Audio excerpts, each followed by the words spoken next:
crosses Imperial. Still doing about 75 miles per hour.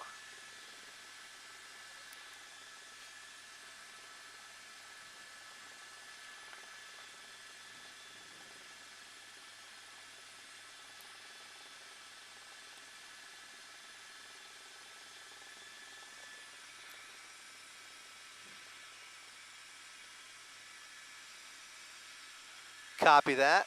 Copy. Can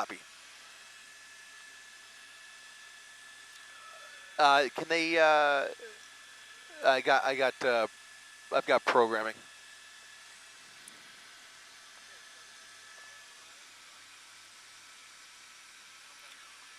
A passenger?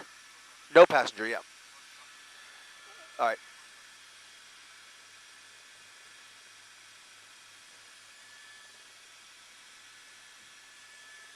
I got nothing. Mark, how are you? Yeah, we're doing well, but as you've already seen, this is, yeah, we sure do, and he is a squirrely one, already showing real signs of desperation. I'm sure you saw that little collision, several collisions in a private parking lot in East LA with these CHP units, then ramming through fences to get back on the freeway. Again, to recap, this is a stolen vehicle out of Compton as we make our way back in Compton. That's always important because when they end up back where they started, it starts to become a little bit more predictable, especially for law enforcement if they're familiar with this particular suspect. In this case, they may or may not be aware of his criminal history or his residence, but they do know this is a stolen vehicle out of Compton, started with LA County Sheriff pursuing him up the 710 freeway, and now California Highway Patrol taking this over on the 5 freeway as he got back on the 710 and is now on surface streets here in Compton, Mark.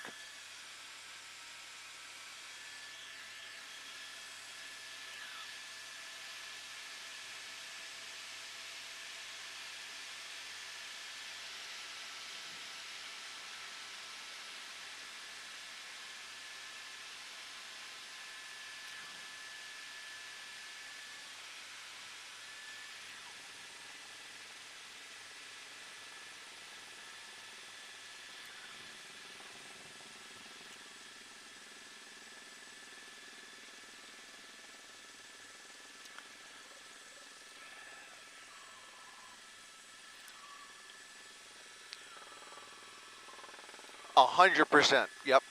Yeah, it changes everything. It went from a stolen vehicle pursuit to felony assault on a law enforcement officer, and those are very serious charges. In fact, there were more than one collision, so there will be multiple charges just like that, not to mention destruction of property and all of the other infractions, as he's just in the last few seconds even showing a willingness to drive on the wrong side of the road. Now he's on the back on the correct side of Atlantic Avenue, northbound Atlantic Avenue, now picking up a lot more steam. You can see that helicopter flying through the shot. That looked to be CHP. Am I right, Justin? Okay, so still LA County Sheriff, CHP on the way with their shipper. Right now, the Sheriff's Department helping those CHP units on the ground, at least a handful of them now, having no trouble keeping up with him. He has not been breaking any speed records, was doing just above the speed limit on the freeway, but the driving has been extremely reckless. They cannot break the laws that he is breaking, but they can certainly keep up with him at these speeds, despite the fact that he's running lots of red lights. They have their lights and sirens blaring. Code 3 in hot pursuit of this suspect who is refusing to pull over. The passenger seat appears to be empty. We don't know what the situation is in the back seat, but during those collisions in downtown, he did suffer some moderate damage, some heavy front end bumper damage, as well as his mirrors, which both appear to be hanging by a thread.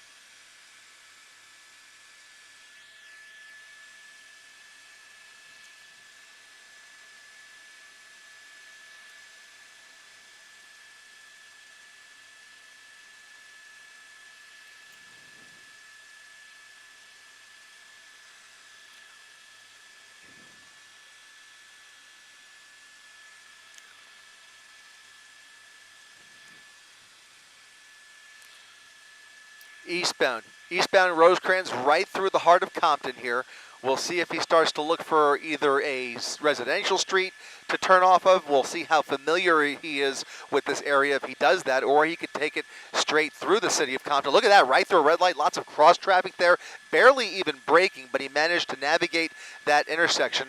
But continuing eastbound Rosecrans Avenue, which is seeing relatively light traffic right now, but at these speeds, he's doing about 70 miles per hour on Rosecrans, Mark. So at these speeds, it doesn't really matter. If he comes up on one of these intersections at these speeds, it is a recipe for disaster. You can see occasionally that front bumper making contact with the asphalt, creating some minor sparks there. We'll see if that bumper hangs on. Looks like it's pretty secure except for that front right quarter. But in any event, he is really pushing the pedal to the metal here on Rosecrans Avenue.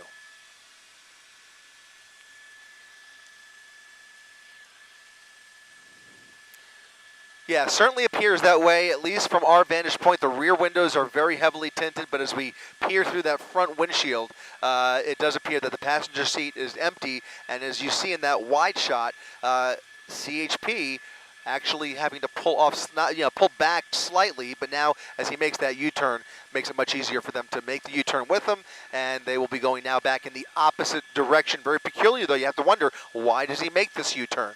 Is he familiar with this section of Compton? Is he looking for another place to either dump the vehicle or a residential street to hide out? It doesn't seem like he's going to get very far. He is outnumbered here, and the charges, as we've talked about, are so serious. It is just hard to imagine, especially at these speeds. I mean, it's really not a big obstacle for CHP to keep up with them at these moderate speeds. But some of the dangerous driving, as we're continuing to see, is certainly going to be, it's going to make for an interesting ending to this pursuit, to say the least, I venture to say, Mark. Yep.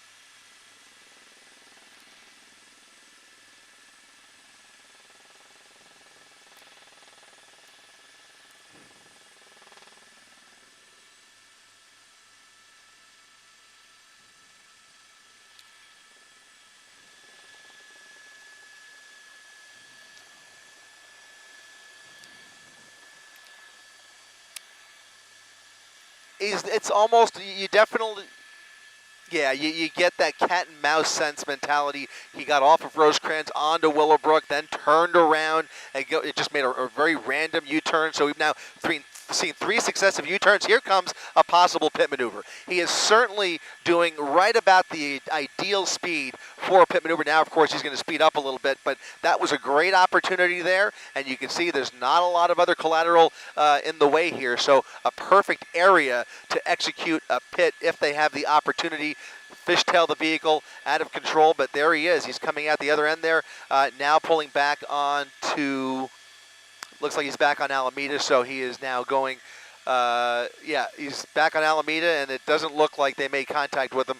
You thought for a second that they were going to pull up right behind him and execute that pit, but it does not look like they made contact with the rear.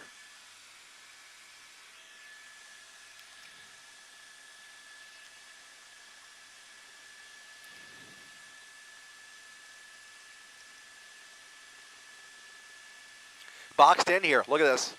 Over the double yellow lines, through another red light here, going around all that traffic, no cross traffic.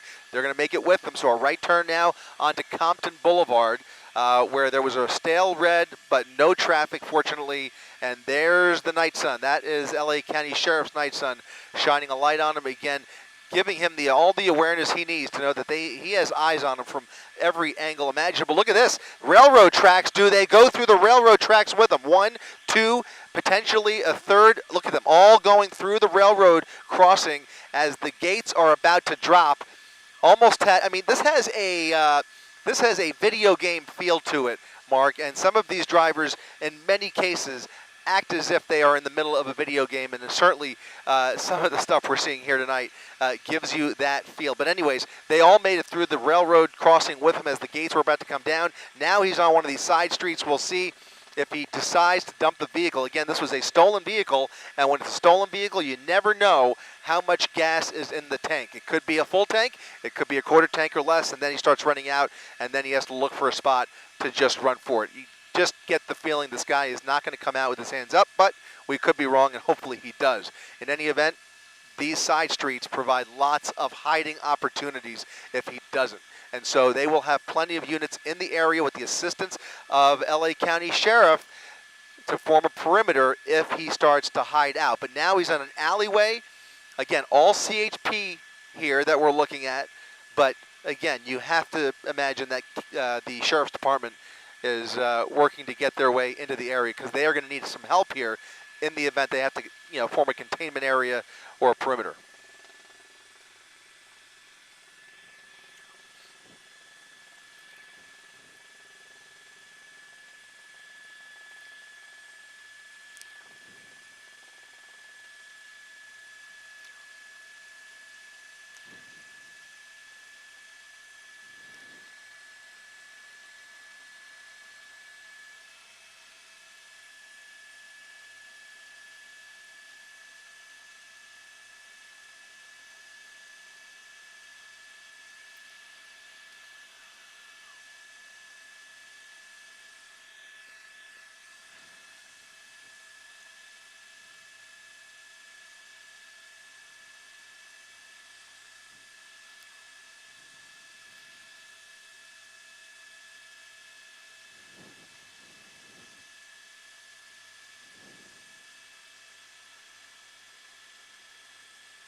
Yeah, a little more commercial area here, but it's worth mentioning he was on Compton Boulevard, then zigzagged his way through that residential neighborhood for no reason whatsoever, only to end up back on Compton Boulevard, which again sends that message that he's really making it up as he goes along, no clear destination in mind, and certainly a high probability that he is looking for a hiding spot. In any event, now turning off of Alameda off of Compton rather, onto Central Avenue. And also relatively light traffic here with all of those initial units still behind him. At some point here, would not be surprising to see them hand this off to the local CHP office. I believe these units are all out of East LA, but in any event, they are all still right behind him and not giving him much room to play with. The one thing that's very fortunate that we can say is that throughout this pursuit, traffic has been relatively light, and now we're right back where we joined you just a few minutes ago, right back on Rosecrans Avenue.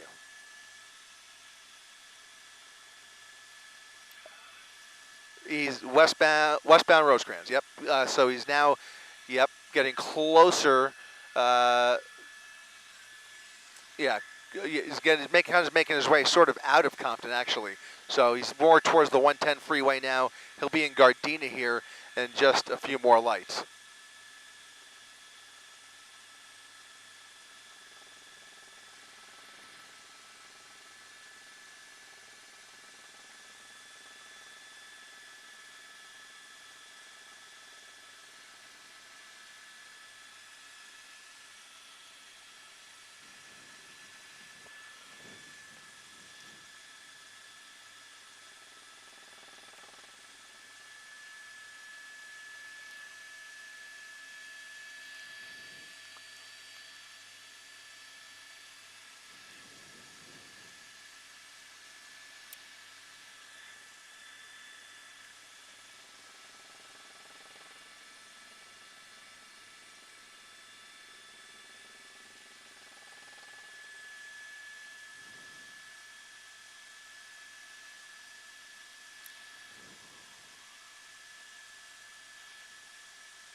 Yeah.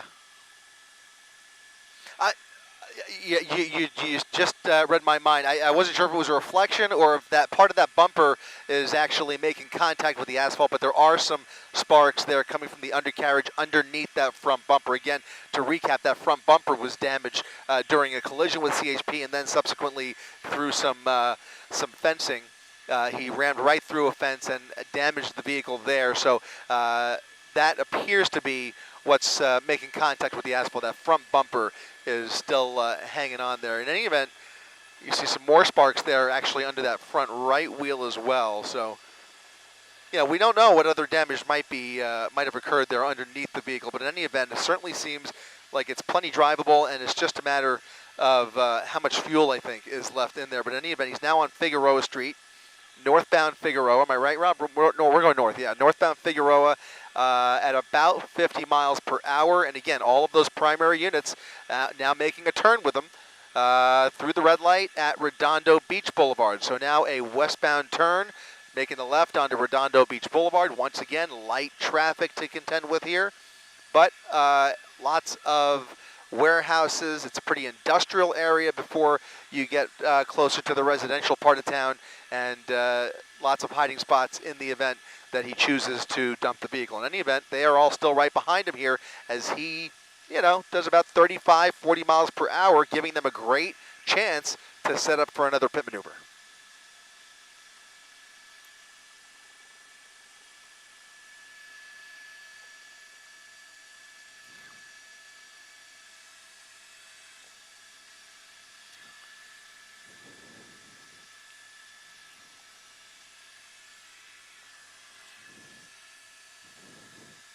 Absolutely.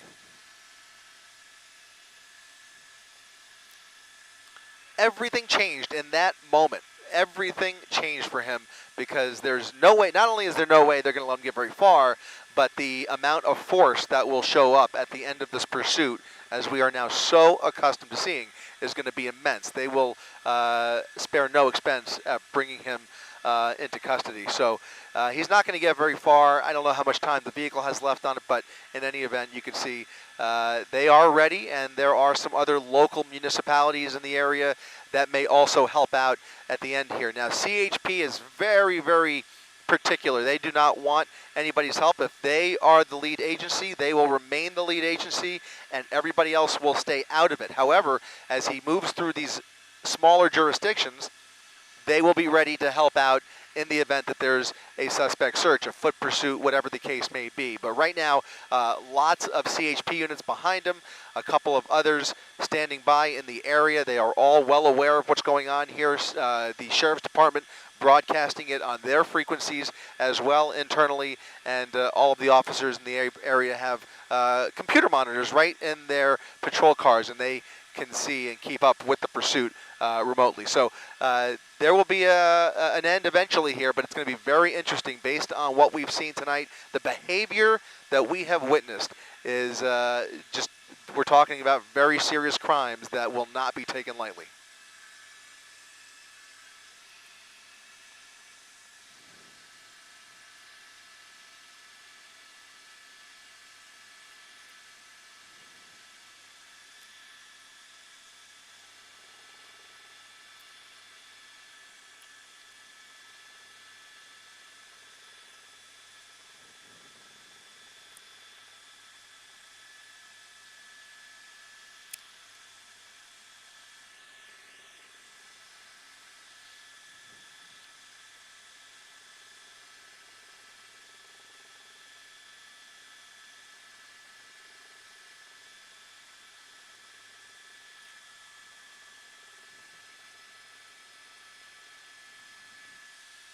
That's exactly right. And so they have mostly pit-trained officers, I think almost all of them, with maybe some exceptions, but they are mostly ready to execute that pit once the supervisor gives the go-ahead and the approval to continue it. Now, that same person would also be the one that probably, under other circumstances, maybe would have been the one to give the order to pull off or pull back because of the dangerous driving. But again, we're not going to see that tonight because of the charges, specifically assault on a law enforcement officer, several contacts, collisions, first putting it in reverse, and then almost a head-on collision with another CHP unit. Again, he is on borrowed time with that. Even that lead unit, even in the height of traffic, not giving him much room to play with, no more than 5 to 10 car lengths back, but full view of that suspect, not getting anywhere away from that lead unit, and that helicopter is still right over him as well. So there's only a handful of ways this could possibly end. You know them very well, Mark, and we'll see if they decide to employ the pit maneuver tactic. I think my money's on pit maneuver for this one.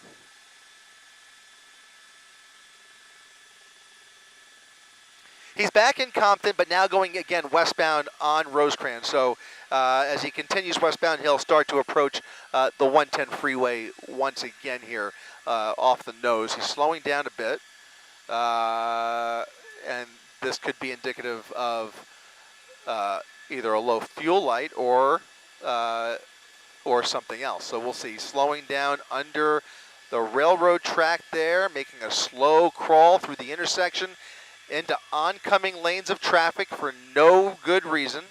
Looking for a side street and most likely looking for a place to dump the vehicle. Now, one unit has crossed over with him, and now only one of those units is ready to make that left turn. That's going to be a northbound turn onto, I think that's Mulberry Street, or Mulberry Avenue, and there he is. So he's going to come out the other side again, part residential, part industrial at the end of this block here, and here comes another unit waiting for him on the other side. So he's got units in front, units behind him, almost another head-on situation there. He goes around, swerves around him, but again, notice the slow speed here. He is conserving fuel and maybe on borrowed time in terms of the gas tank. We'll see here, but for some reason, the driving has slowed down dramatically. Yep.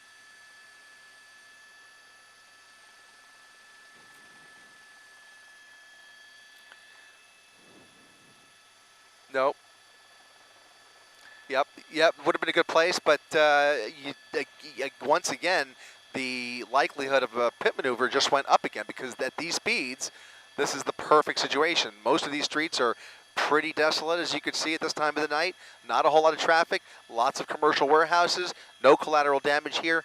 Comes up on another intersection with a lot of pavement to play with. Yep, that's Spruce at Alameda Street, making a slow crawl onto Alameda, now northbound Alameda under the freeway, and maybe looking for a chance to get back on. I don't know why.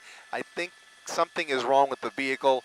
Perhaps it's fuel, perhaps it's something else, but he is coming to almost a dead stop under this overpass, which is going to be a little bit difficult for us. We're going to come around here and see. It almost looks, yeah, he's still crawling along, no more than 20 miles per hour, and there he is.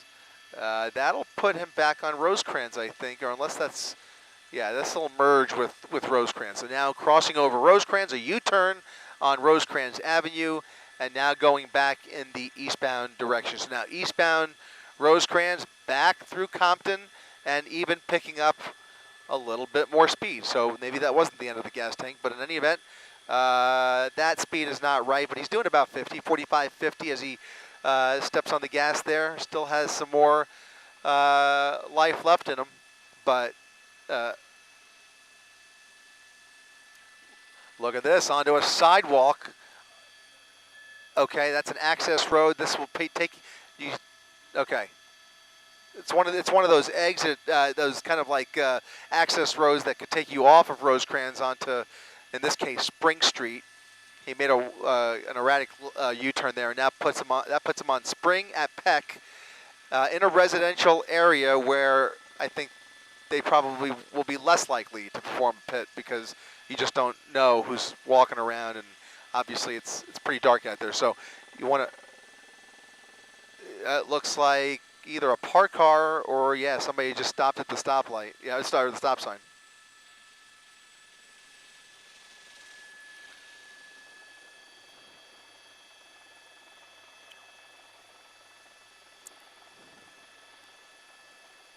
That's right.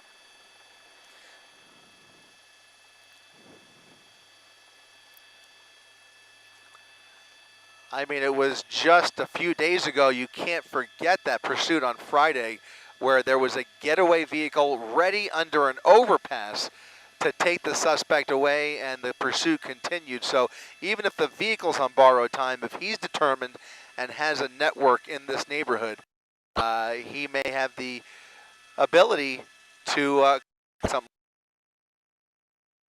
That was one of the first times I've seen it executed so well. He just jumped, switched vehicles, pulled a switcheroo under the overpass.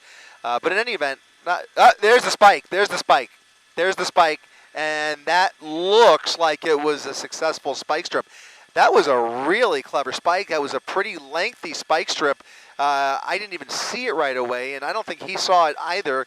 Ran right over it, and we'll see how the vehicle starts to behave. If it behaves any differently right now, if it was a good spike, there's little tubes that will penetrate the tire and slowly let the air out of those tires, bringing the vehicle to eventually a slow crawl at best. But in any event, he is now circling this neighborhood, a neighborhood that we have been through a couple times already, as you mentioned, which indicates he may be very well familiar with this neighborhood. Through another red light there, and back over a set of railroad tracks, and the joyride at this point is continuing.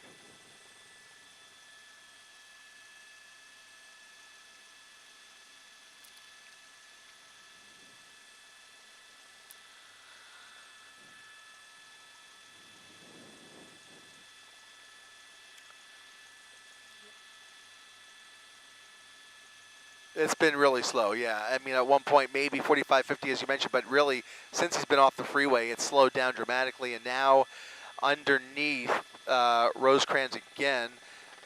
We'll see if he pulls back into these residential neighborhoods, but it still looks like the vehicle's, driving okay, I guess, okay. Actually, that front left tire looks a little wobbly. What do you think, Rob? Can we push in there? It does look like that front tire is starting to lose air, Mark. Is it my imagination? It appears a little bit wobbly, but again, it could be an optical illusion.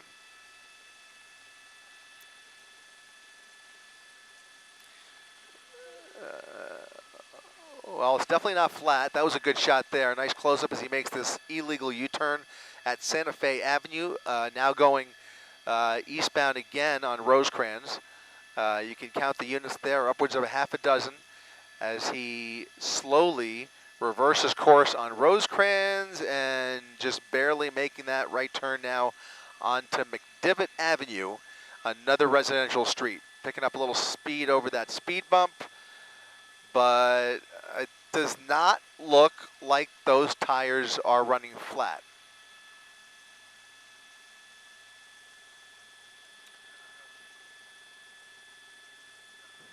The hazards, yeah, that's his hazard lights. They have been on for a chunk of time. I'm not sure if they were on at the very beginning, but they've been blinking for a little while. Those rear view mirrors, which we've mentioned, they have been hanging off by ever since he made contact with those fences, but maybe even before that. So he has no rear view mirrors, just the one inside the vehicle. But yeah, the hazards are on. The lights have been on the whole time. Just difficult to see. We were able to get a glimpse of the passenger seat, which is empty. We don't know for sure whether those back seats are empty, but we will find out soon here. But in any event, he's now back onto Santa Fe Avenue. That's a northbound turn onto Santa Fe. Let's count once again, Mark, or Rob. I just want to see. He's got 3, 4, so the same 4 units. And by the way, I think some of these units may have actually been swapped out with the original. Since we originally joined you, I think these are some fresh units that have joined the pursuit, which is par for the course here once you switch into the CHP South LA division.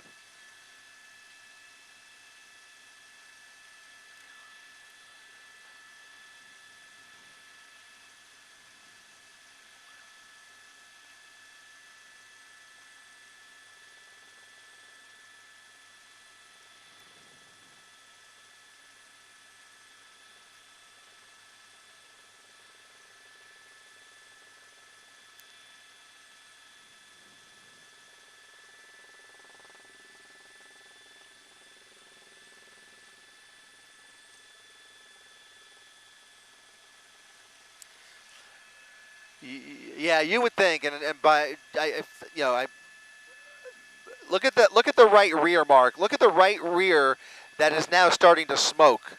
You can see a little bit of smoke coming from the right rear, and I think maybe that rear tire may have been affected by the spike. The front tires appear intact. It's difficult to tell, especially at this time of the night, but it does look like there's some smoke now coming from that right rear rim as that tire may be deflating. He's now at Compton Boulevard, and there's a better shot. Look at that. Yeah, they're both, actually both.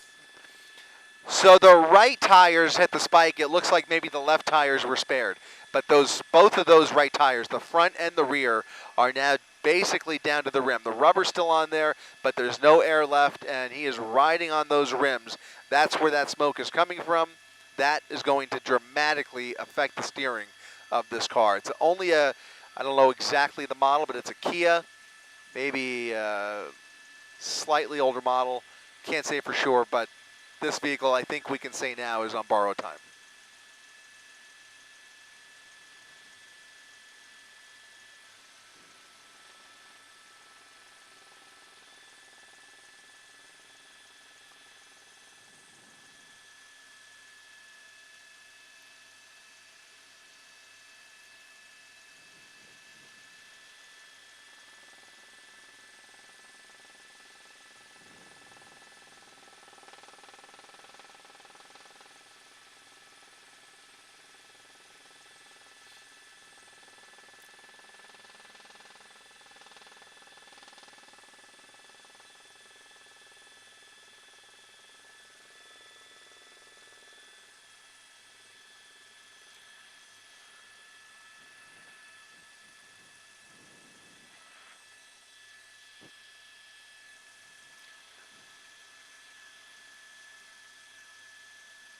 It looks like the back seat's empty, but there's something. Is that his hand? I'm trying to make out what is sticking. Is that? I think that might be a cell phone, actually. It might be a shot of his cell phone through that front window, which is rolled down. I thought he was sticking it out the window for a second, but you can see the display from, I think, a cell phone. So he's driving with his right hand. Looks like he's got a cell phone in his left hand. And, worth reiterating, the speeds still not really breaching 35 or 40 miles per hour. So it's turned into a bona fide joyride at this rate, but it's not going to end well for him, and he's not going to make it easy. You just don't get that impression, but again, hopefully he does. Hopefully he's using this time to think about things a little bit more clearly. But, it takes all kinds, and if he's a career criminal and just is determined, then it could end differently. We'll see what happens, but in any event, those right tires are now done, and the speeds have been affected as he's now making his way down Long Beach Boulevard, northbound Long Beach Boulevard at about 30 miles per hour, coming up on Cedar Avenue here in Compton. And again, a fresh pursuit package now in tow. These are all from CHP's South LA division.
Yeah, and the longer this goes on, I think there's no choice but to wonder why. Why haven't they done it sooner? Now, again, we're armchair quarterbacks.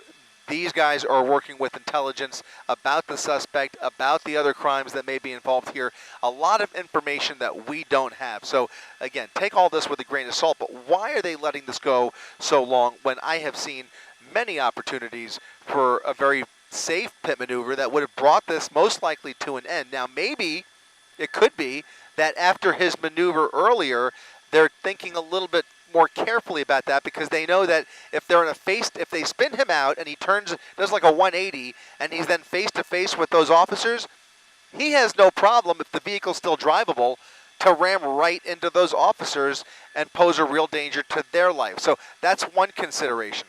I'm sure there's lots of considerations that the watch commander and the supervisors are discussing right now as to how they want to treat this.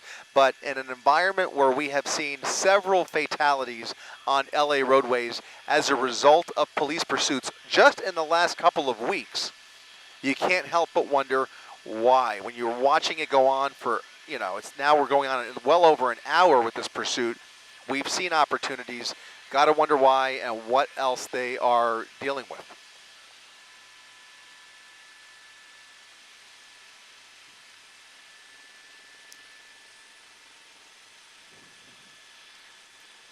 That's a big one. Yeah.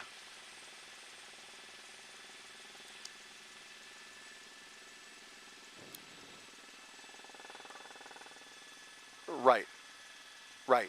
So in that circumstance, that pit maneuver would actually turn into an escalatory measure with somebody like this, and they don't want to do that. And so that makes a lot of sense. I get that. Now they have a successful spike strip at least on one side of the vehicle. So if this continues, I imagine they'll set up at least for a spike strip on the left side if they have the chance. If that opportunity arises, I hear there's some chatter about that, so it's a good possibility. But again, those spike strips, when you see them executed well, it's always a little bit of luck too, because you're banking on the suspect following a specific pattern or by happenstance happening to turn and drive right over at any given intersection or what have you. So they are difficult to execute. I think nobody in the country does them as well as law enforcement officers here in Southern California, because the training is so intense and they have so much practice doing it. And so, let's see if they try and spike the left side, because that will really hinder him. I mean, the right tires are gone, but he's still, as the rubber gets chewed off, I imagine eventually those rims will indeed just start to crumble. But that could take a while. I mean, we've seen fully spiked vehicles travel quite a distance in the past, and so it doesn't always bring it to a stop. Certainly, it slows things down, and he was already slow, and he's only really gotten slower in the last 15 minutes.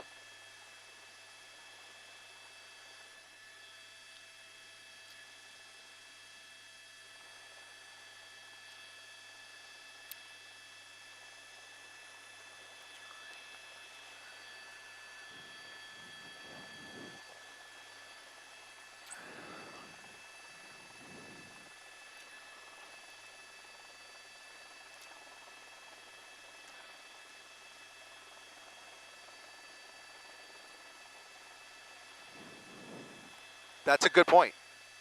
Yeah.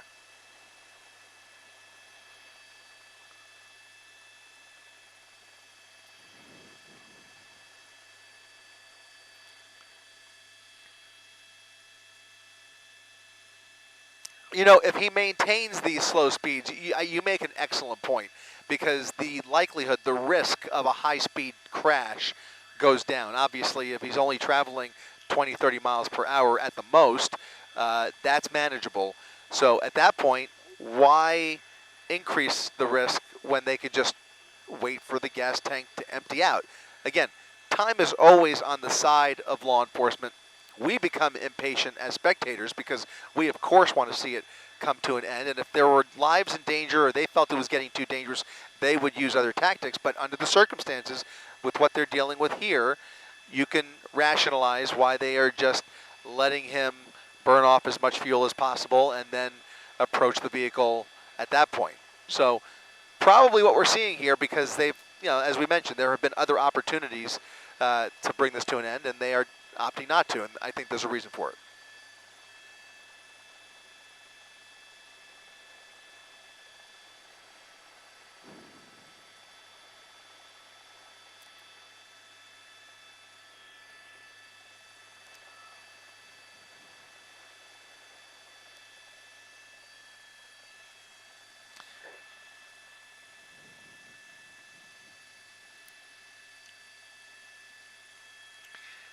Yeah, and now I'm really curious as to where exactly. I wish we had a pinpoint location. I don't have that, unfortunately, but something tells me it probably started in this very neighborhood. Just a guess on my part, but it did begin in Compton.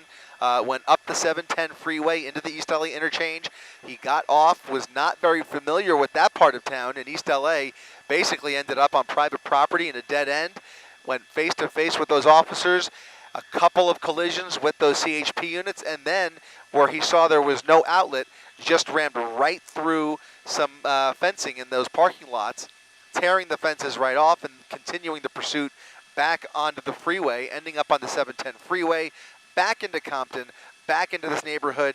And when he got onto Rosecrans and almost made his way into Redondo Beach, sure enough, he turned around and came right back to this general area. For the last 5 minutes, by the way, he's basically been flirting with the border between Compton and Linwood, but he is now in Compton, and he is on Santa Fe Avenue. Once again, all of these streets are pretty familiar to us just because we've been here several times in the last half hour, so they're certainly familiar to him.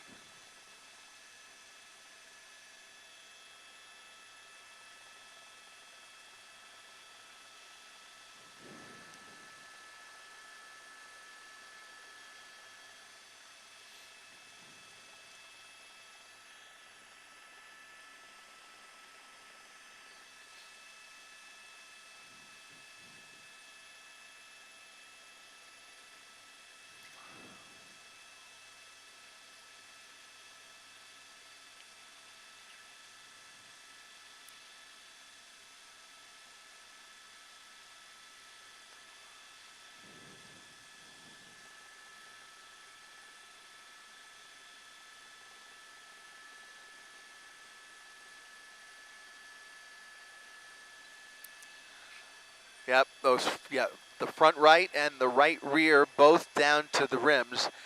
We have seen some sparks flying. I think that's actually coming from the bumper, but we have seen some smoke coming from, I think, the remainder of the rubber. In any event, he is now zigzagging his way once again through another residential neighborhood, and I hesitate to call these random turns because he may very well be more familiar with these turns. So he's not really in any position to outrun these officers, not at these speeds, and certainly not in the condition of the vehicle.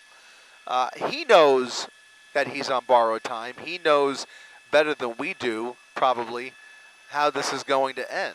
And, you know, while as crazy as this pursuit has been at times and as serious as the charges are going to be, this is nothing more than a joyride for the last however many minutes. I mean, this has really been just a casual cat and mouse game with these officers, not getting very far, putting no distance between him and that primary unit. You see some more sparks coming off there. That front right rim is probably going to be the first one to go here. That is really, it's a front wheel drive car, and I don't think, it looks like that rim is already starting to come apart.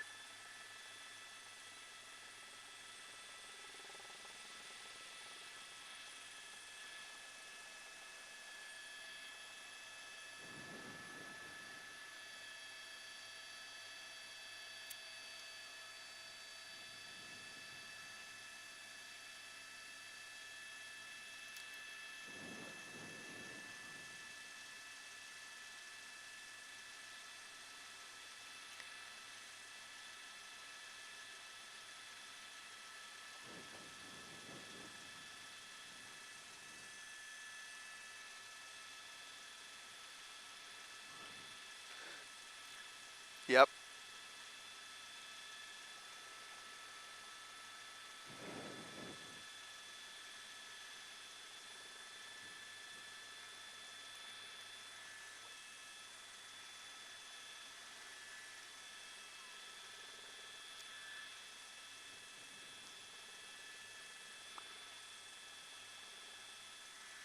Yeah, I mean, while we're on the topic, something very similar happened to me many years ago. Seeing my own car pull out of my driveway on my way home, and seeing my car drive in the opposite direction, only to be found days later in pretty similar condition, unfortunately. It was an 87 Monte Carlo, but we won't talk about that.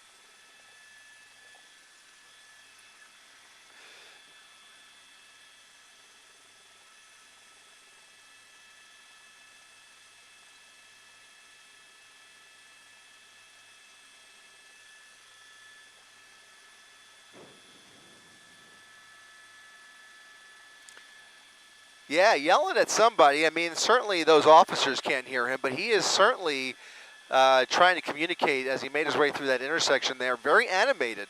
Not what I would expect. I kind of, just based on the driving and the circumstance here, you felt like he was just kind of taking it easy, but he looks angry. He looked very animated there for a minute, and that is not a good sign, I have to say. I mean, that, I was hoping, really hoping, that with the turn of events and the condition of the vehicle, that he would have some time to calm down. But he is still very energetic and was clearly yelling at somebody there. Not sure what that was all about. In any event, continuing now northbound Long Beach Boulevard. Normally a much busier boulevard, especially on the weekends, but on a Tuesday night, light traffic, not a lot of pedestrians out. You still see the helicopter circling this pursuit. You see some of the neighboring jurisdictions here, the other police departments just kind of, in some cases, blocking intersections, in other cases just kind of waiting in the event that it comes to an end in their jurisdiction. But the vehicle still driving pretty steady here, despite the fact that those right tires are gone. He's managing to maintain about 25 miles per hour now on Long Beach Boulevard. So it has not slowed him down entirely, at least not yet. But if he stays here, maybe they'll have the opportunity. Yep, the phone's still in his hand there. I was about to say, if he stays on this track, certainly a possibility they may be able to set up for another spike strip, at least on the driver's side.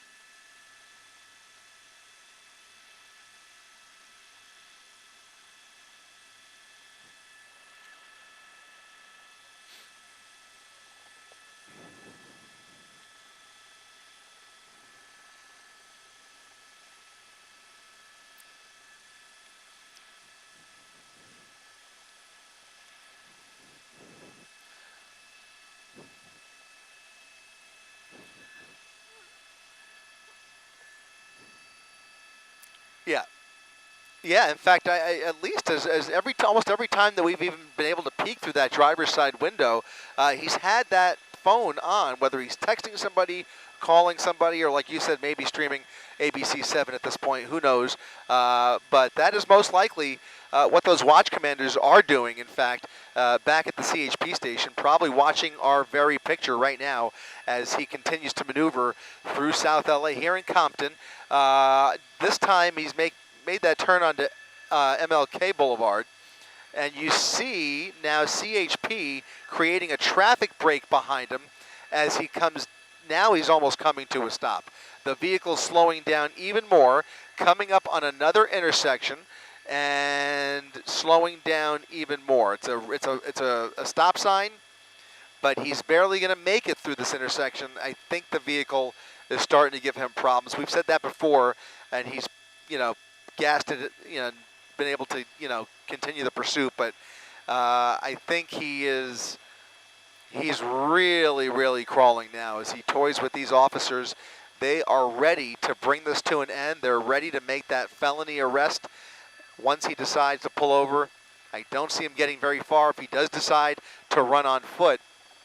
But we'll see what kind of stamina he's got left here. He is certainly, that last time that we saw him was pretty animated behind the wheel of the car. Look at this cross traffic here at the stop sign, continuing through. That driver of that pickup truck certainly able to hear the lights and sirens coming through here, and now he comes back out on the other side of that residential street, back onto Long Beach Boulevard. This time, though, making a right turn onto the southbound side of Long Beach Boulevard, and once again able to keep that wheel steady and pretty much driving in a straight line at 25 miles per hour, despite the fact that he is missing two right tires.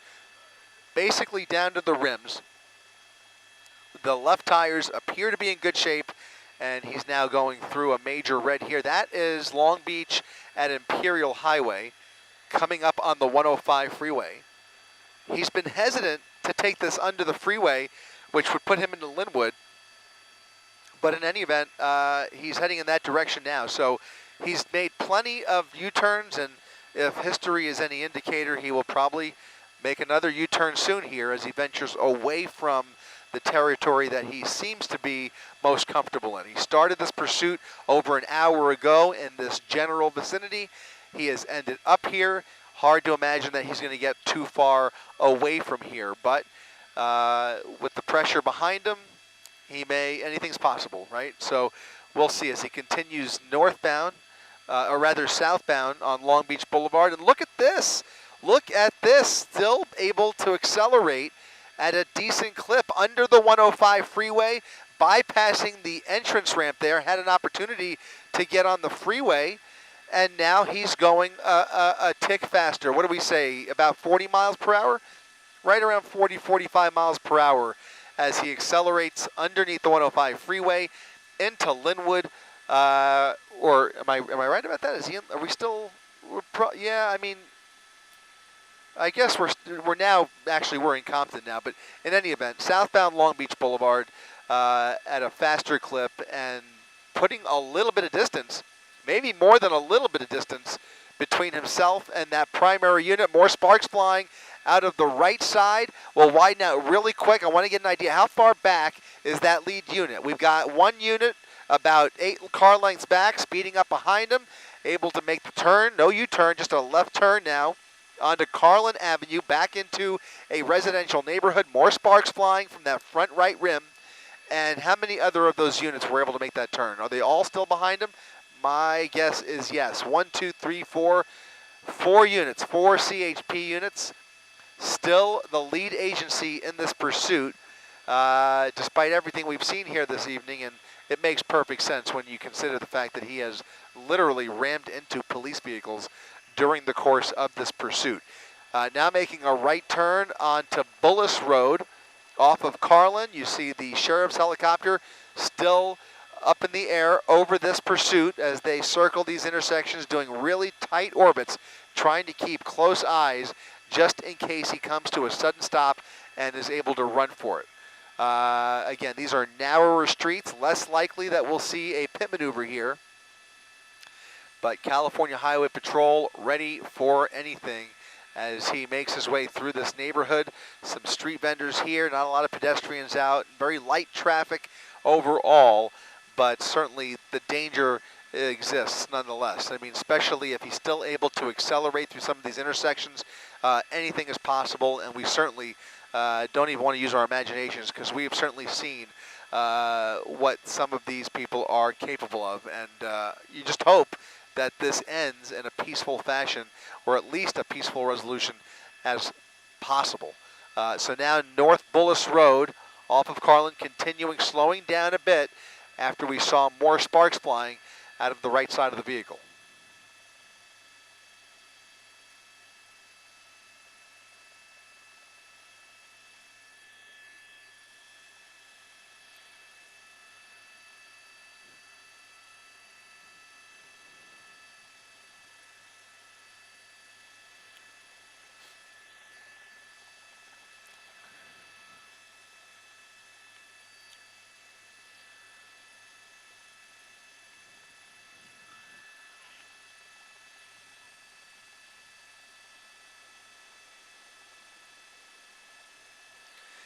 Yeah, the calculations that he's making here, and certainly some of the behavior that we're seeing, makes you wonder, at least possible and worth raising the question, if he's under the influence. We know the original charge was GTA, Grand Theft Auto, but you know, there's nothing saying that can't be, might be other things at play here. And if he is under the influence, that will certainly play into how this all ends up. But he is doing a circle around this neighborhood now on McMillan Street at Bradfield, coming back up to Bullis, North Bullis Road. If he makes a right turn, that'll be the direction he came in here. But he's basically circling these neighborhoods. I'm not sure if he ran over something there or something fell off the vehicle.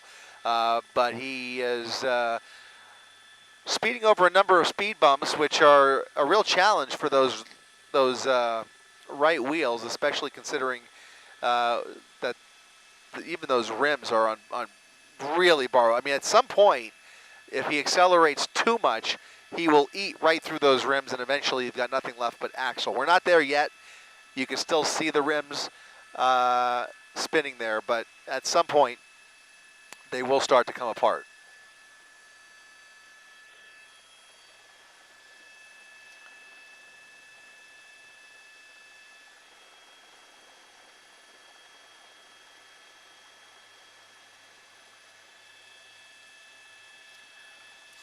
Yeah, especially for a Kia, right? I mean, it's a small, compact vehicle. I mean, these are not heavy-duty trucks, and we've seen semis that have been spiked numerous times, and they can go all night long. We had one maybe just about 6 months ago that went for like 8 hours down the freeway, even at a snail's pace, after every tire on the 18-wheeler was flattened by spike strips.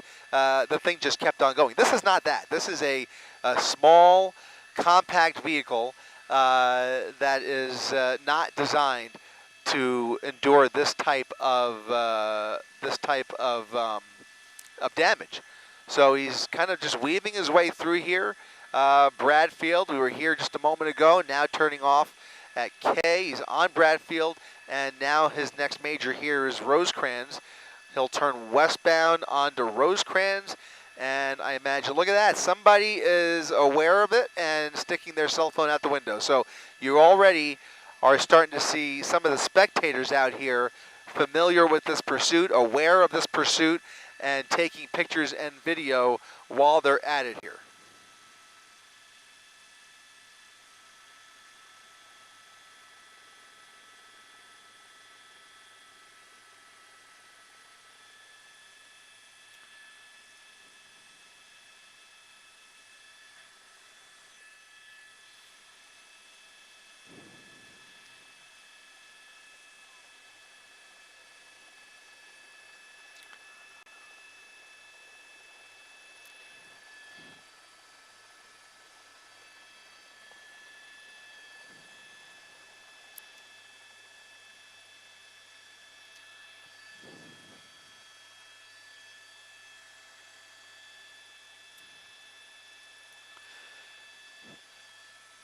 And I think it's fair to say at this point, we could say pretty confidently that this is now a tactic that they are using here. They have made a determined decision to let this continue, because now, over the course of the last hour, we can say with confidence, there have been many opportunities to end this in other ways. They have made the calculation that that's not what they want to do, not the safest course of business. So in this case, they have used one spike strip.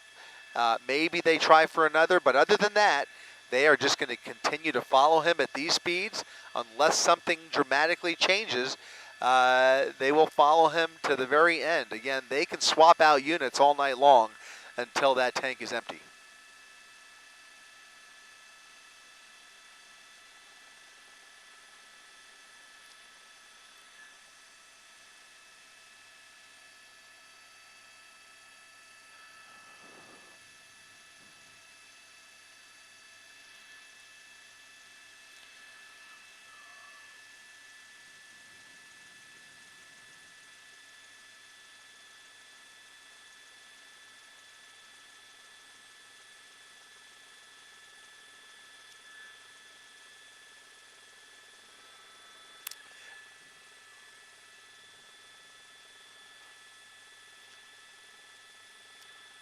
Might be a very different call during the day too, but at night, and this has been the pattern all night on the freeways and on surface streets. Traffic very light tonight on Tuesday night.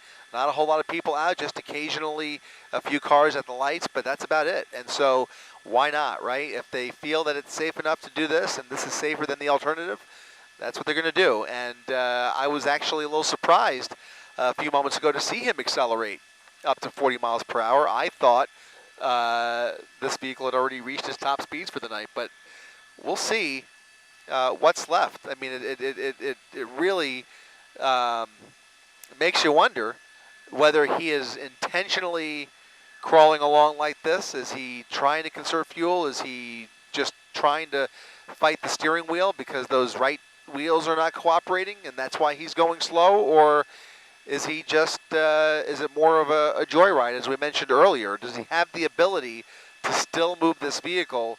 Maybe not as fast as he would want, certainly not at freeway speeds, but he's got to be aware. I mean, there's no doubt about it. He knows that, he's probably already tried to floor it and realizing that the car's just not cooperating. And so it's only a matter of time before this comes to an end. They know it. He knows it. We know it. The only thing we don't know is how it's going to end once that vehicle is disabled.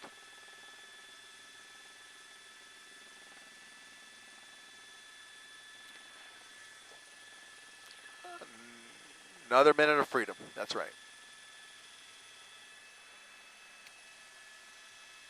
Yeah, he's probably just as surprised as we are that the car's still rolling. But yeah, he's enjoying every minute of it. And if he is under the influence, that which has been the case many, many times, where they enjoy their last smokes and their last beer in the driver's seat before going to jail. In any case, we don't know that that's the case here. No indication from any of our information that he's under the influence, but certainly the behavior has been very erratic and a little bit aggressive at times, which is a little bit surprising to me. But again, he's got his now left hand on the wheel, and his right hand, I can't tell if he still has the phone or if it's something. Is it a bottle? It looks like a bottle. Yep, there you go. Well, just as we were saying, he very well may be enjoying his last beer. You never know.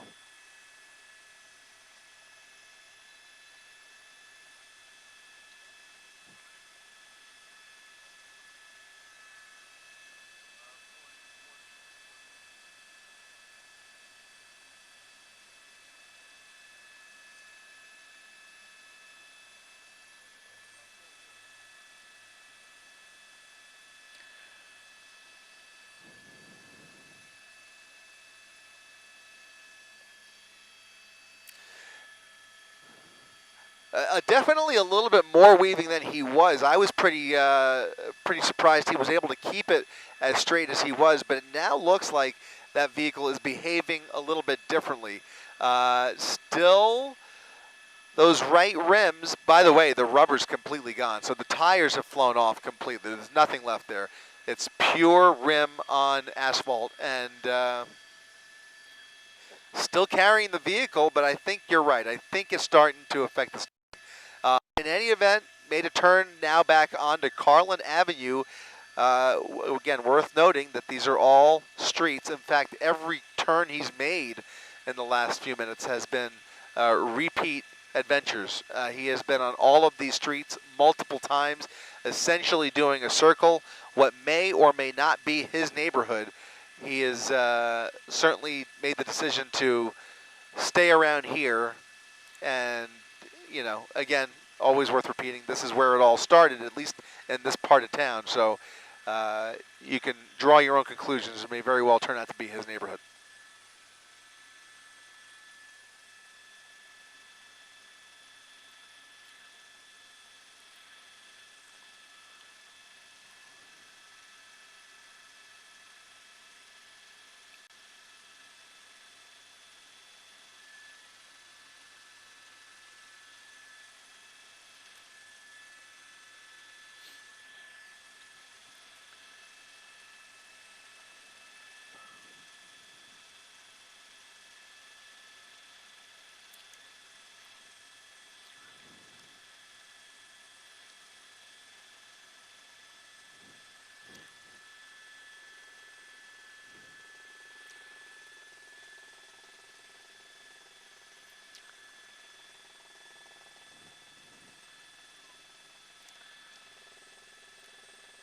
You're absolutely right. The endurance level, the adrenaline spikes, they are very real, and they come into play so much so that these officers are trained on how to deal with those roller coasters of emotions that are going through. There's a lot of multitasking going on, and then there's a lot of emotions during these pursuits. And in this case, we know that that lead unit has been replaced at least once, maybe twice. It wouldn't surprise me if it was even more than that, even when we weren't watching or didn't catch it.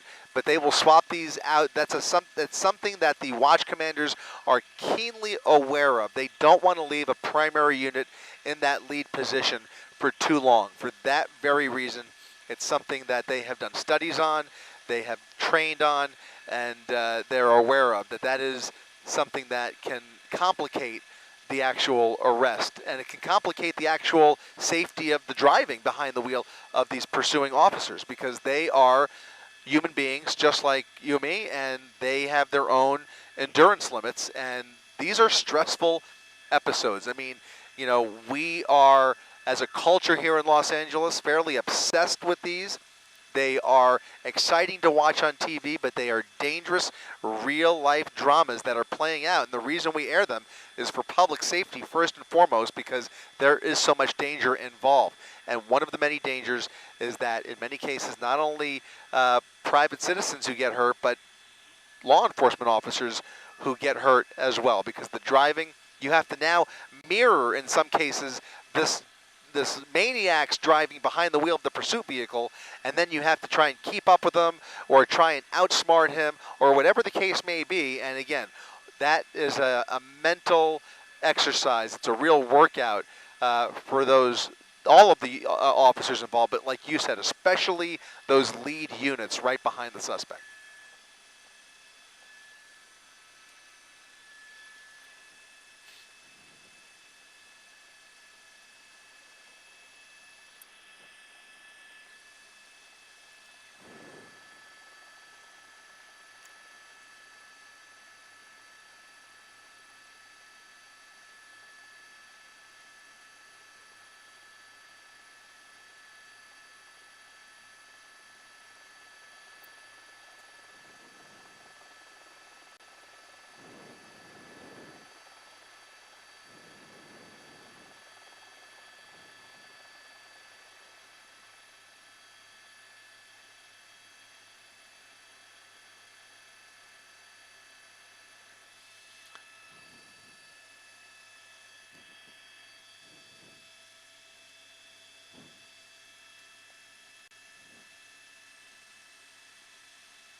Look at this, and this is what you're afraid of, right? Because this has now been going on long enough that, as you mentioned, neighbors are well aware of the commotion. They are well aware of what's going on with technology. They've already received the breaking news notifications. They've got Citizen on their phone. They're aware of this, and now you start to see some people coming out to either take part in it, to catch a glimpse of it, to get a quick photo or a video or social media post. Certainly ill-advised, but in this case, it's almost inevitable. The longer the pursuit goes on, I'm almost surprised we haven't seen more of that. And if it was earlier in the day, maybe we would. But in any case, we have not seen that much. But we certainly hate to see a pedestrian jump into position anywhere near this pursuit, because you just never know. Even at these slow speeds, you just never know how it's going to end. And God forbid it ends right at that moment. You then pose a real problem for law enforcement, because they have to look out for crossfire situations. They have to reevaluate their use of force in a position where they might need to use force, whatever the case may be. It's just a much cleaner situation when the streets are clear, the sidewalks are clear, and everybody is indoors. And certainly, I hope it stays that way. It's a pretty calm night. Like I said, not a whole lot of traffic to begin with out here. Very few pedestrians, but certainly folks are well aware of what is playing out in their neighborhood, where, even 10 years ago, might not have been the case. It might have taken a little longer for word to spread. People say turn on the TV, and then by the time you make it to the TV, whatever. But right now, everybody is well aware of what's going on here.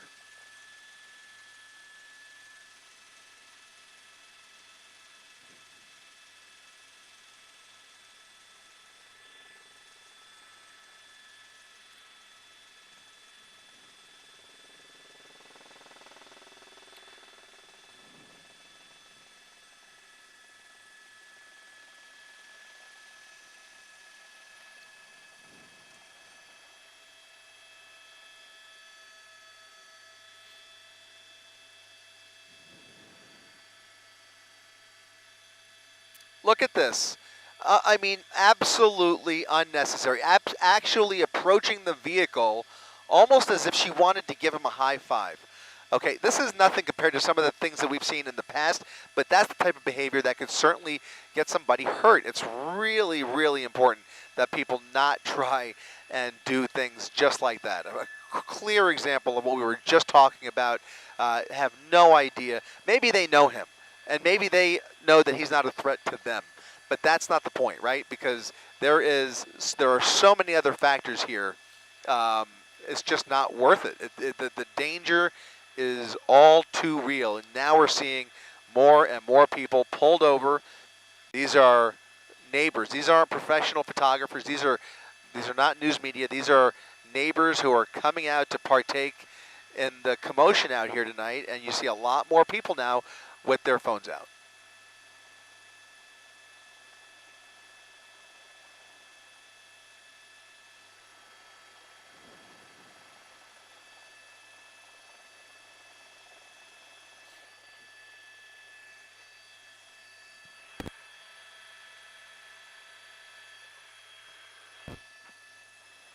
Yep.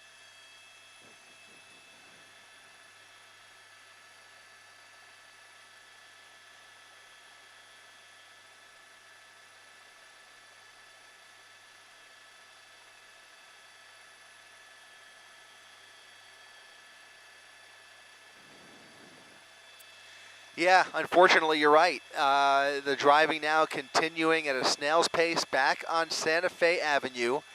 Again, another major thoroughfare that we have been on plenty this evening. The lights turning green for them, and they are continuing to roll right through these intersections at no more than 25 miles per hour.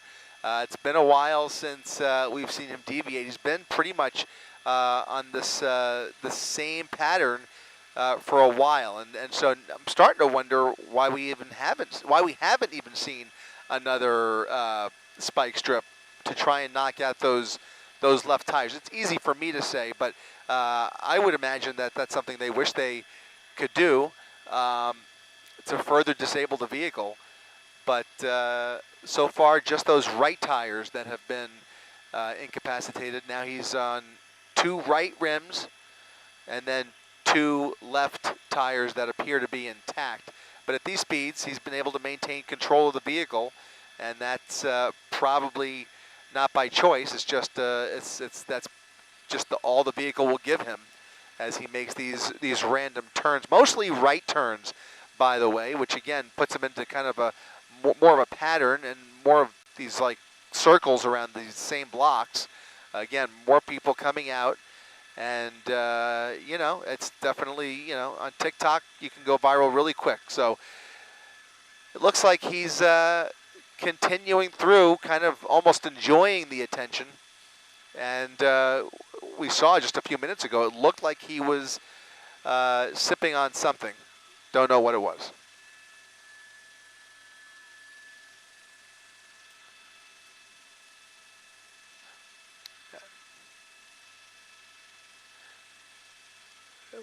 Whatever it was, I think he polished it off because it was basically the end of the last few drops you saw, and then I think now I almost saw another. Well, it might have just been a reflection. I thought I saw the cell phone, but actually his window is back up, right?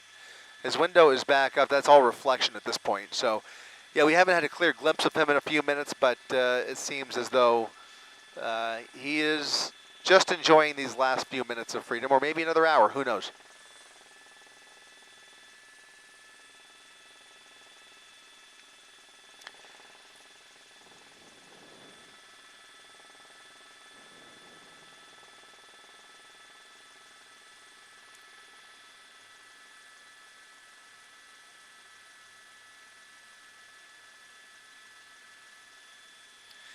At what point, or at any point, do we see them change the tactic, if at all? Maybe not. I mean, we've discussed why. They may just, you know, ride this out to the end. But the slower he gets, I mean, as he makes his way into, you know, different areas. I mean, here's another wide open area. Still has some residences here, but do they pull up next to him? Do they try and communicate with him? Do they try and maybe talk some sense? Or is somebody trying to reach him? Is he calling a family member? These are all the things that go through my head. Or are they just riding blind behind him, uh, completely unaware of what his next move is? Now, nobody can read his mind, but again, they are usually working with more information than we are. So we're just spectators. I would imagine they've made some effort to find out more about the suspect and more about the crime here. But if it was a fresh stolen and they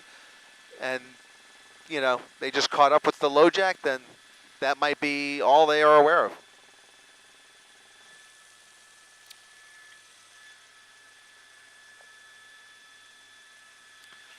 Yeah. Same here. Yeah, I think that's a conscious. It has to be a conscious decision. It was definitely intriguing at first, but it's clearly a tactic at this point to not employ the pit. They made the conscious decision to try the spike. They haven't tried it again, at least as far as we're aware. They must be confident that the vehicle's on borrowed time, which makes sense, and that the gas tank only has a finite amount of fuel, and this could be very anticlimactic at the end, I'm afraid. Right, yeah, exactly.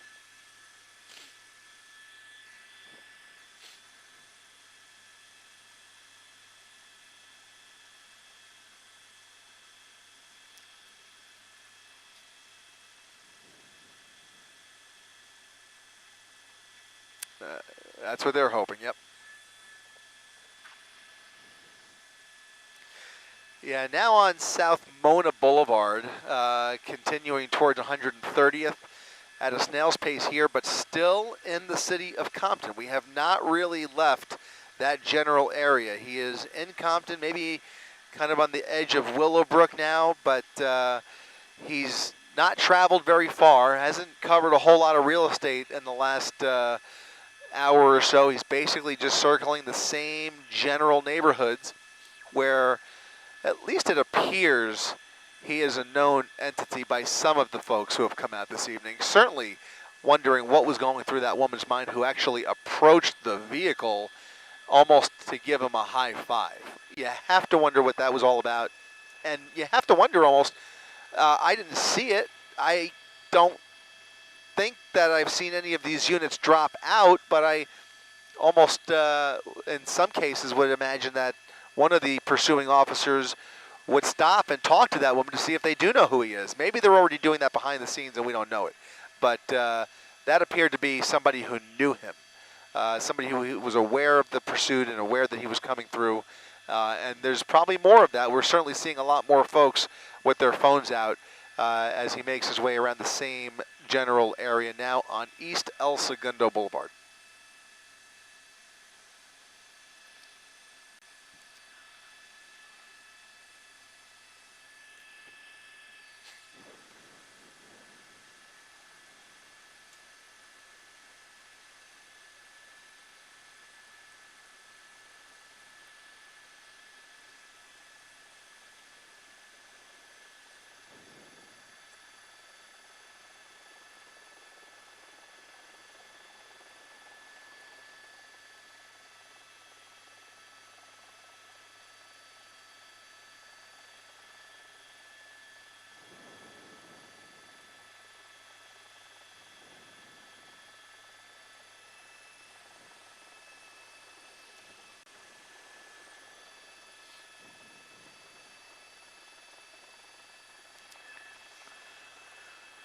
So the answer is yes. We're not aware of it. However, it certainly would be one of the things that they are considering that would explain some of the tactics that we've seen. If maybe they have information that he might be. Now, certainly, he has already shown a willingness to use the vehicle as a weapon, which certainly counts as a deadly weapon. Aside from that, whether he is armed inside the vehicle, whether he's got a gun or a knife or whatever else, we don't know.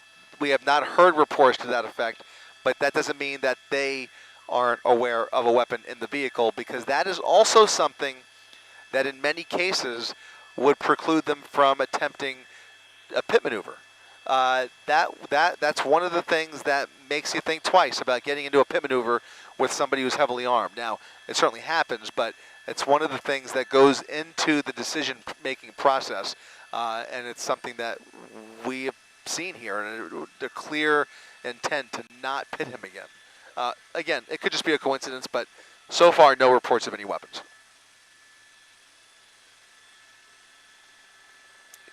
Right.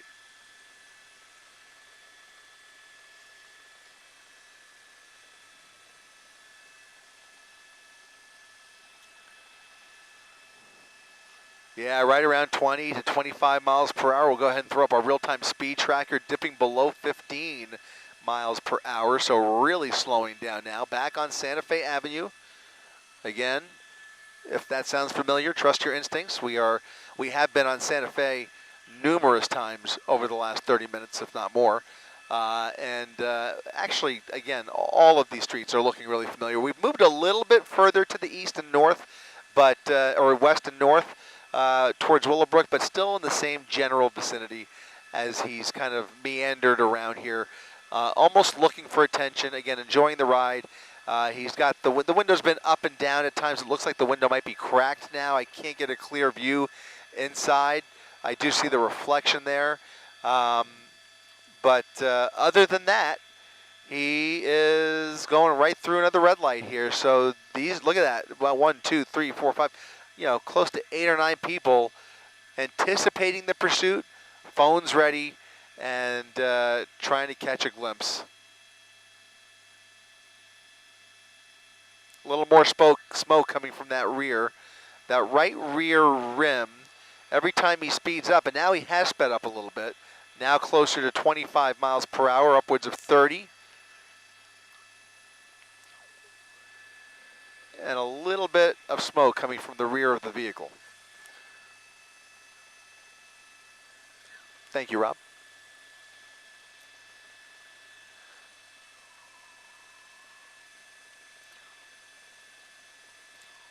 Southbound Santa Fe coming up on Rosecrans Avenue for the umpteenth time during this pursuit.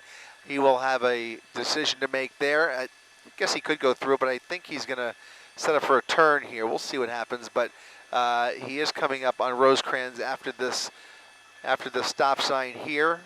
Several cars there, and another major off of his front. Yeah, I think at the bottom there, Rob, is going to be, that's Rosecrans down there, I believe. Yeah. So he's got the red light here. We'll see what happens, but still traveling at a snail's pace.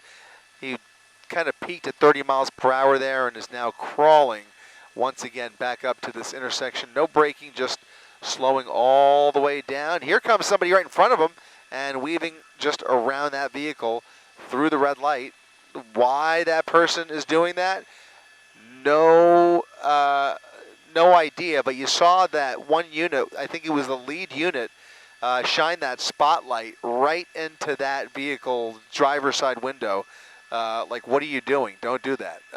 Some more sparks flying now, some more smoke coming from the rear of the vehicle. Again, those right tires completely gone, nothing but rim on the right side of the vehicle. Hazard lights on, headlights on, and the left side appears. Look at that, there's the drink.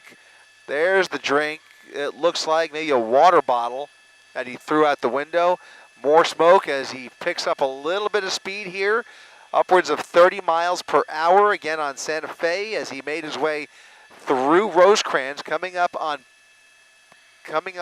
Plum, about 25 miles per hour. Again, he is going south on Santa Fe.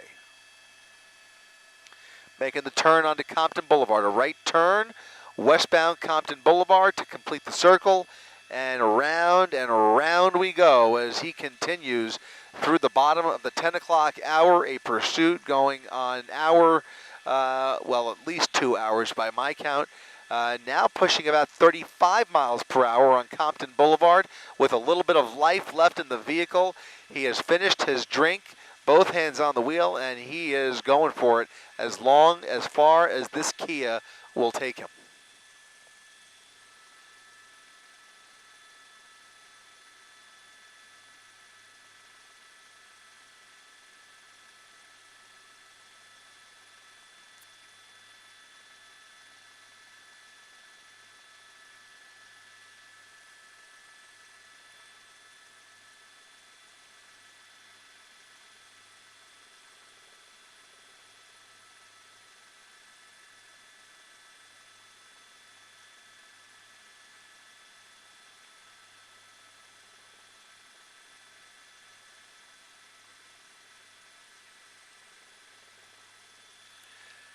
Suspect continuing westbound on Compton Boulevard at a snail's pace. Again, only about 25 miles per hour with CHP right behind him, forming a traffic break. So nobody can really come up behind them here to interfere. So they are ready if he does come to a stop.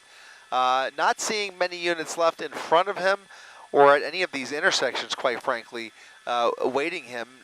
I would have anticipated by now we would have seen another spike strip attempt, but we're not seeing that. Just those 4 or 5 units right behind him with the helicopter overhead. You see the night sun occasionally in the shot there. He is crawling along. Here comes an SUV, an interceptor along his left rear, and somebody's given the go-ahead for the pit. Here comes the pit, spinning him out of control, doing a 180. He is pushing the pedal to the metal. Another collision with another officer. CHP making contact there. He's coming around that light pole. A failed pit after he spun around, did a full 180. Another collision with CHP. He's going to thread the needle right through those officers in the back there, and away he goes. Another pit attempt there to no. Oh man, this is really frustrating for these CHP officers. This could not be more frustrating, quite frankly. After all of that, they saw a clean opportunity for a pit maneuver. Watch commander gives the go-ahead. It looked like a good one, and then he pushes the pedal to the metal, floors it. Not really fast, but certainly made contact with the front end of that one CHP unit. Drove around that pole and is now going eastbound. He's now eastbound on Compton Boulevard. If they see another opportunity, I imagine they're going to try it again.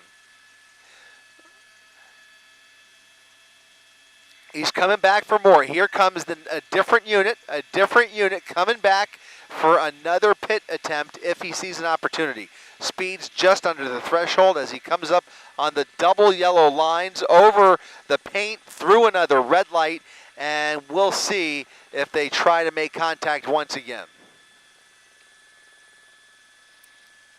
Here it comes.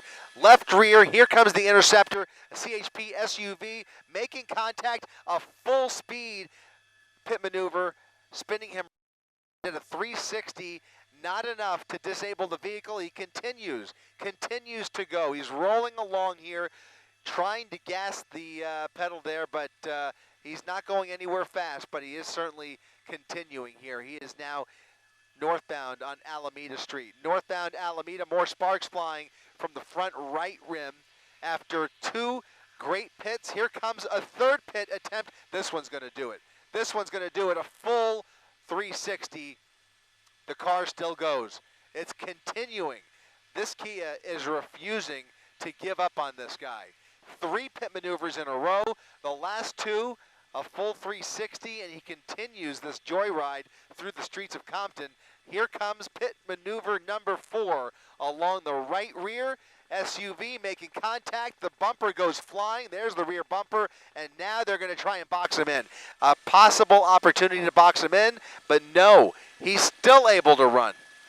Gassing it again.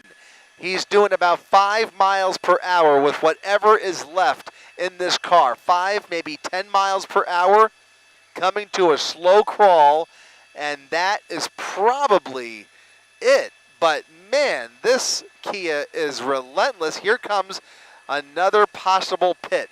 That would be attempt number 6 in this pursuit. And let's see. He's going to need to pick up a little bit more speed for an effective pit, but he might have the opportunity here. If he goes much above 10 or 15 miles per hour, I would expect to see that interceptor pull right up behind that left rear corner once again.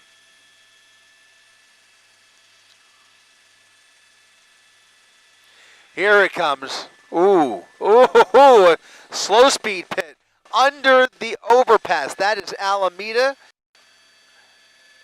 Alameda and Rosecrans. Here he is. Officers with their guns drawn. The vehicle at a complete stop, face to face, hands up in the air. He's putting up a fight. He is not cooperating. They're dragging him out. That's it. He is done. Tackling him to the ground after he ended up face to face, a full 180 with those officers. Must have been one more pit maneuver down there, and now he is being pulled out of the vehicle, placed under arrest. Oh boy. Well, that couldn't end much better or much safer, because the potential for collateral damage over the course of the last couple of hours was high, to say the least. Enjoyed his last few moments of freedom behind the wheel there, and that'll do it. 6 pit maneuvers to bring this suspect into custody.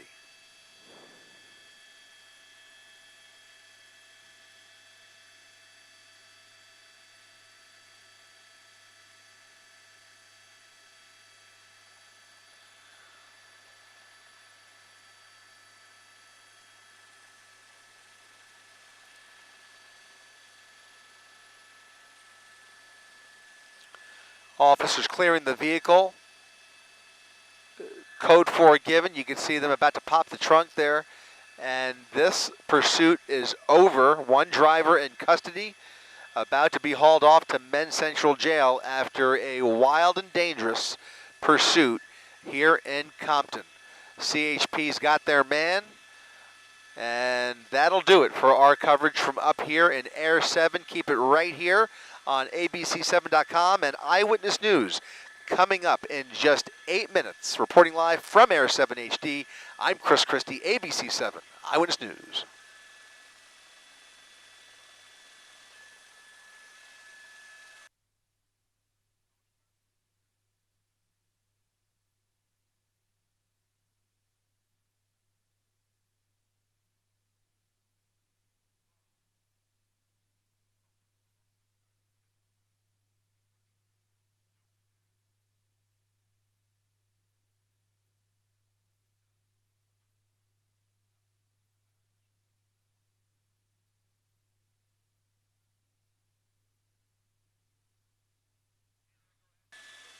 Hey there, go ahead, Matt.